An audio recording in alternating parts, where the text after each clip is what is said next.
मुंबईच्या वांद्र्यामध्ये railway station जवळच्या गरीब नगरमध्ये आजही कारवाई सुरू आहे। अतिक्रमणावरील कारवाईचा आजचा चौथा दिवस आहे। दरम्यान गेल्या 3 दिवसात 90% कारवाई पूर्ण झाली आहे। तोडक कारवाईनंतर 200 मेट्रिक टन मलबा हटवण्यात आलाय।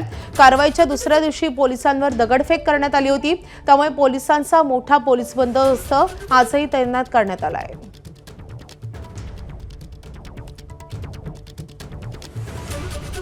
आपण सध्या ग्राउंड झिरोवर आहोत आणि ज्या अनधिकृत झोपडपट्ट्या इथे गेल्या वर्षांपासून होत्या त्या 100% तोडण्यात आल्याचा रेल्वे प्रशासनाचा दावा आहे। आपण जर पाहिलं तर इकडे अक्षरशः अनधिकृत झोपड्यांचे मनोरे रचण्यात आले होते। लाकडावरती या झोपड्या उभ्या करण्यात आलेल्या होत्या आणि त्या जवळजवळ 100% तोडण्यात आल्याचं रेल्वेने म्हटलेलं आहे। आपण जर पाहिलं ती ज्या 100 झोपड्या या इथल्या अधिकृत आहेत आणि त्याच्यावरती जे अनधिकृत मडले चढवण्यात आलेले होते ते आता इथे तोडले जात आहेत। खाली अजूनही लोक राहतात आणि या कारवाई दरम्यान त्यांना कोणतीही इजा पोहोचू नये म्हणून आपण पाहू शकतो की आता रेल्वेचे कर्मचारी हाताने या झोपड्या पाडण्याचं काम करतायत।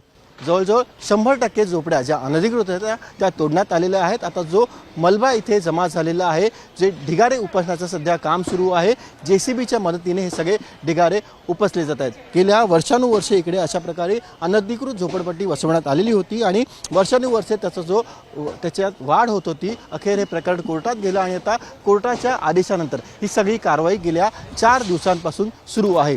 परवा इथे याच कारवाई दरम्यान जो इथला जनता होती ती चांगलीच आक्रमक झालेली होती। पोलिसांवरती मोठ्या प्रमाणात दगडफेक देखील करण्यात आलेली होती आणि त्यानंतर आता जी पुढची कारवाई आहे त्यामध्ये अशा प्रकारे पुन्हा परिस्थिती हाताबाहेर जाऊ नये म्हणून मोठा पोलीस बंदोबस्त देखील इकडे गेल्या 2 दिवसांपासून तैनात करण्यात आलेला आहे। उद्या देखील ही कारवाई अशाच प्रकारे सुरू राहणार आहे आणि जो मलबा आहे तो पूर्णपणे इथून हटवला जाईल आणि ज्या उर्वरित झोपड्या आहेत ज्या तोडून ठेवण्यात आलेल्या आहेत त्यांना देखील पूर्णपणे इथून निष्कासित केलं जाईल।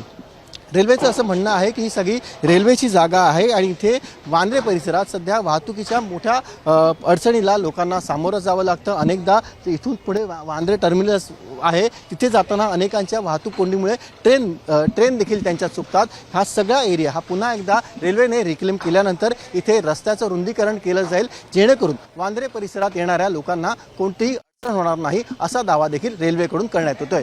व्हिडिओ जर्नलिस्ट हेमंत करमसह सचिन गाड, ABP माझा, मुंबई। ABP माझा, उघडा डोळे बघा नीट।